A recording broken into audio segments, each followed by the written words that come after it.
You've been asking for it for well over half a year, and the time has finally come. How to stain your wood like a professional woodworker. So let's dive into it.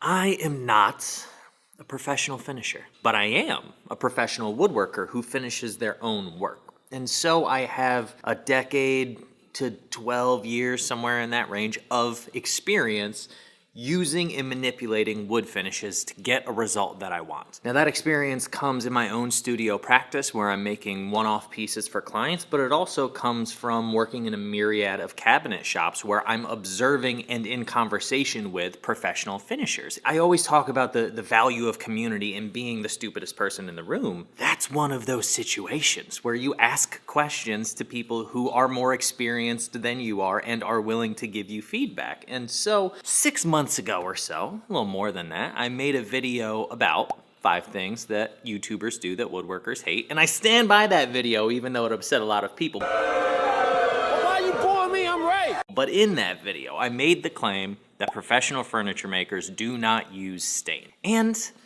that's not true, but it wasn't 100% accurate. I should have been more specific. What I should have said is professional furniture makers don't use this type of easily accessible, big box store pre-mixed stain, because it doesn't give them the specificity that they need. It's very difficult to mix the appropriate color or just get the appropriate color off the shelf for whatever they're doing for the client who's demanding X. This is trash. That may upset some people, and that's fine. In my opinion and in my experience, there are far better ways to stain or color a piece of woodwork than this.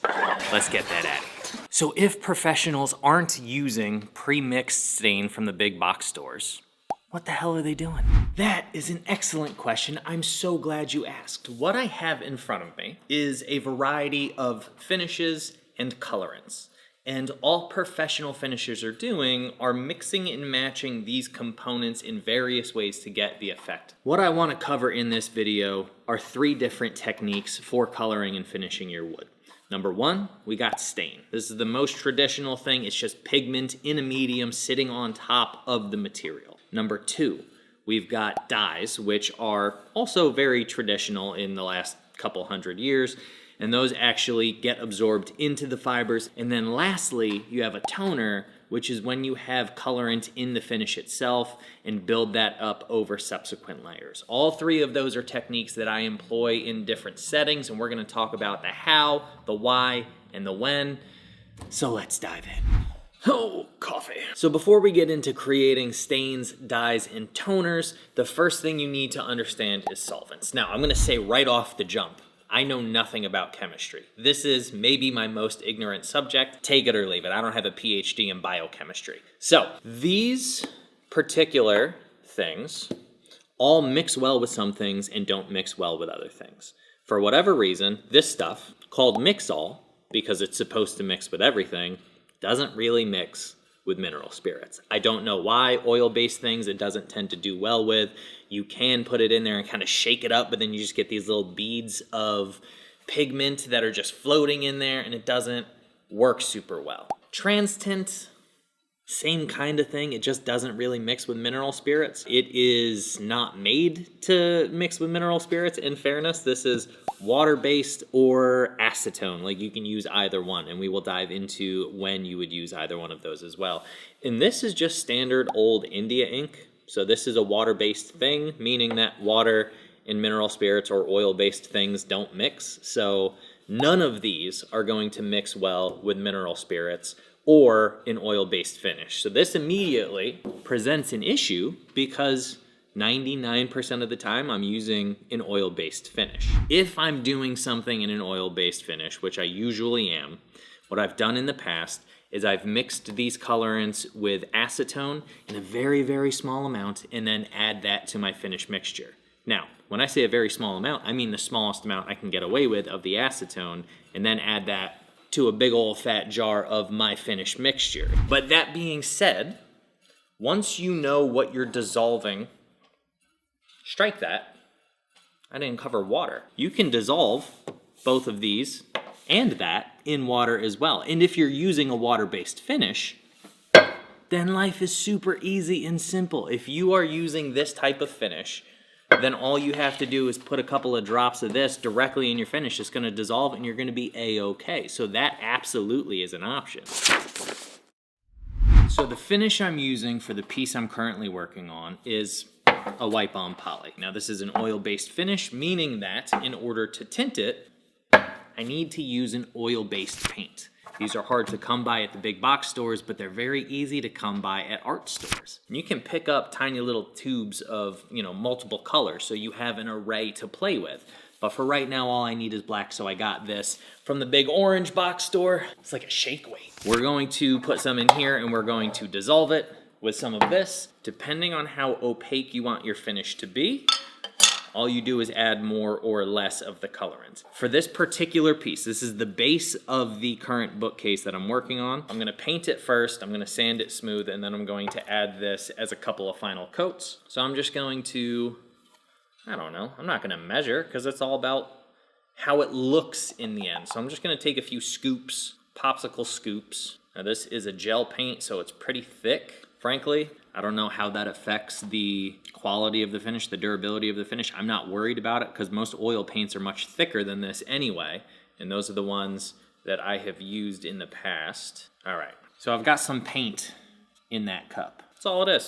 And then what I'm gonna do is, because this is oil-based, I can first add just a splash of mineral spirits to thin that out and make it far less viscous. So I'm going to use the big old can of this stuff. Now, you can use turpentine for this as well, but in this particular application, mineral spirits is cheaper and has fewer VOCs.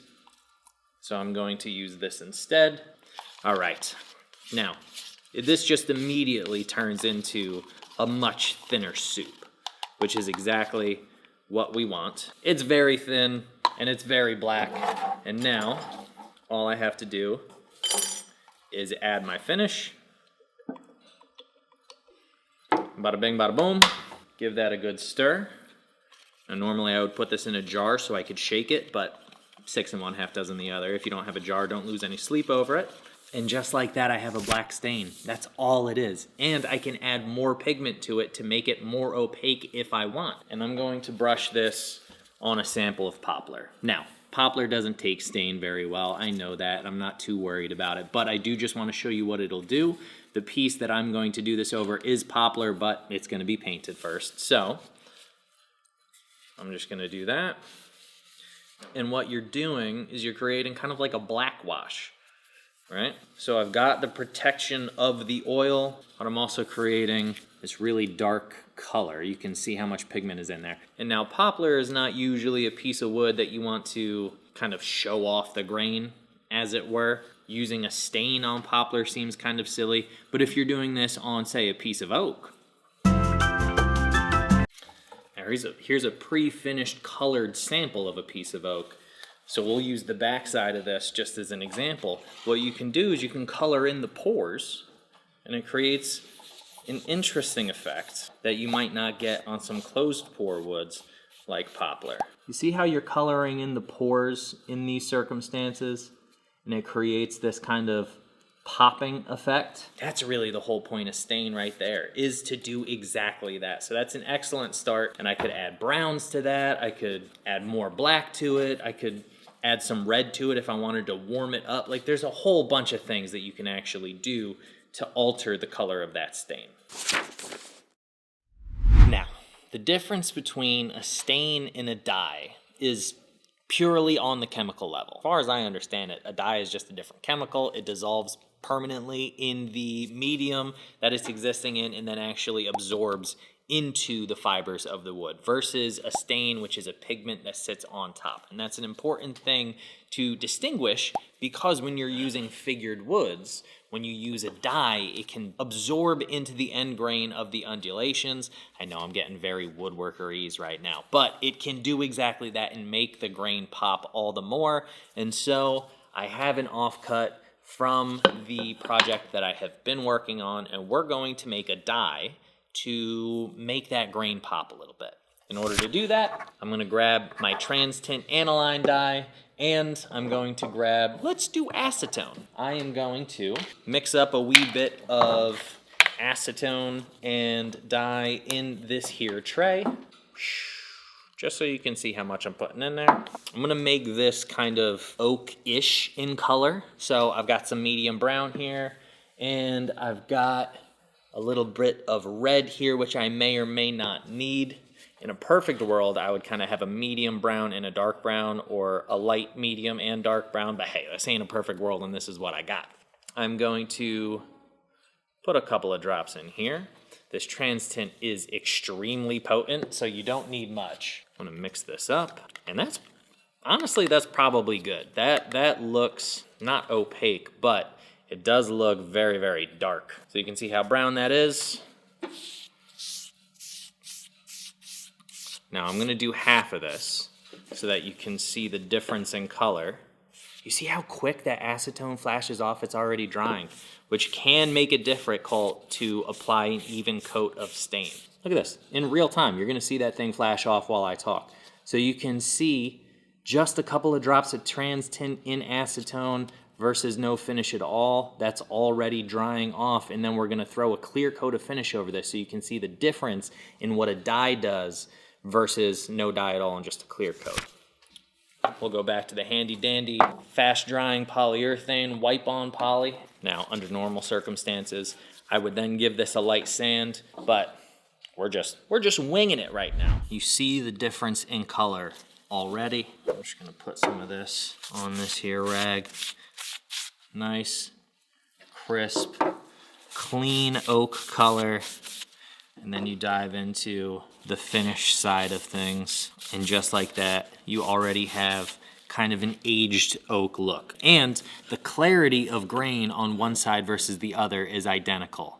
Versus where you have a stain and that pigment is sitting on top and obscuring your vision of the grain, that dye is perfectly clear. It's in the wood itself, and you're not gonna lose any visual capacity on there. Now, the third and final colorant variation that the pros use is called a toner. And this is the one I use most often. And all a toner is the colorant mixed in with the finish, applied over multiple layers so that you get a depth of color that is absolutely stunning and beautiful. So in order to create a toner, all you need is your finish and you need your colorant. So here's the dye that I just mixed up with the trans tint in acetone. Here's my normal finishing mix. And what I'm going to do is I'm going to add a little bit of my finish to a cup. And then I'm going to take the exact stain that we just, or the exact dye, sorry, that we just mixed up, and I'm going to add it right in there. Where are my popsicle sticks? And now what I've got is a finish with color in it. So here's how this becomes useful to the normal woodworker. I'm going to apply a first coat of this finish. Now let's say it's a big piece, it's gonna take, 2/3 of a jar to finish this piece, as that one just did. I'm going to apply the entire finish. It's gonna lay down a nice kind of thick base coat. Thick is not the right, thick in color, if you know what I mean. The saturation of the color is nice and deep because you have all of that colorant in this finish. I'm gonna lay that down and then I'm gonna let it dry. And then I'm going to take what's left over and mix up a new batch. I'm going to leave the colorant in there, but I'm gonna refill the jar. And that's going to, of course, make the amount of colorant less because all I've done is dilute it. And then I'm gonna apply another coat. And then I'm gonna do the same thing. I'm always going to keep adding more finish to the jar with the colorant in it so that each subsequent layer becomes less and less opaque. And what that does, in my opinion, this is purely my opinion, it seems to create this really beautiful effect where all of that light is kind of cascading off the top, but it's kind of drawing a depth of color into, I don't know how to explain it, it's just a depth of color that is somehow like mysticizing a little bit. It's beautiful, it's wonderful. So let's apply a coat and see what happens. I need more rags. Of course, we don't have time to let each subsequent coat dry and refinish. But if you want to see what that looks like in, say, walnut, you can check out the video of a piece I made a couple of years ago. It's this big bar, credenza, wet bar, whatever you want to call it, for a dear friend of mine. And on that, I used that exact technique on walnut. It's beautiful. The depth of color is magnificent. And at the same time, you get the benefit of coloring and finishing at the same time, so you're not adding steps. So that's the color we're getting off of that. You can see that it's a little bit lighter than the stain we just laid down, because of course it is, because even on the first coat, I diluted it by adding finish. So similar but different in each subsequent coat. As I continue to add finish to the colorant, will get lighter and lighter, and you get this really rich, warm color from that. Now you may be saying, Eric, this is all good and well in theory, but I didn't sign up for a chemistry class here. How does this apply to actual woodworking projects?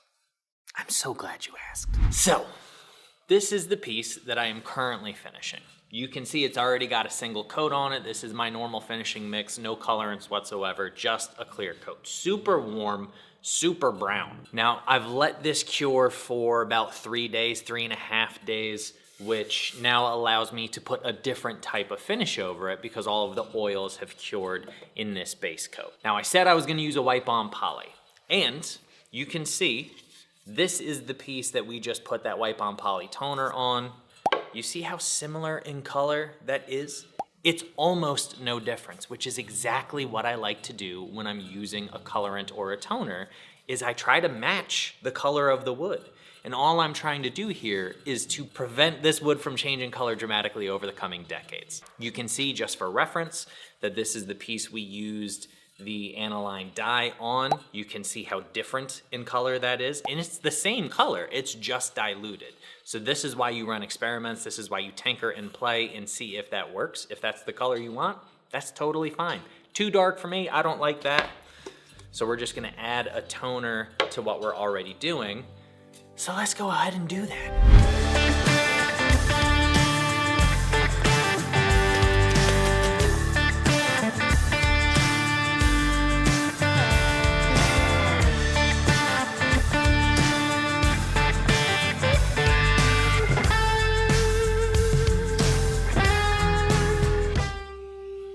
And that, friends, that's how you make a toner.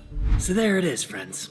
Tinting wood, dyeing wood, staining wood like a professional. It is kind of a lot and super easy both at the same time. Once you understand the basic principles of what you're trying to do, namely the colorant you're using and their solvents and some basic color theory, you can do literally anything with not more than more or less what I have right here. It's not a substitute for skill. This is a basic understanding. I only have a basic understanding, but it is a thing that is accessible to you if it's a thing you want to explore. If you don't want to explore and you want to stick with store-bought stains, or more often like myself, not color at all, that's totally fine, but you've been asking for this for a long time, and so I did want to address it. Now, a couple of brief things before I get out of here. Number one, I have a Patreon, so if that's a thing that you want to go check out and support this community by supporting me over on Patreon, I would love for you to be there. It's a wonderful, vibrant community of excellent, excellent people.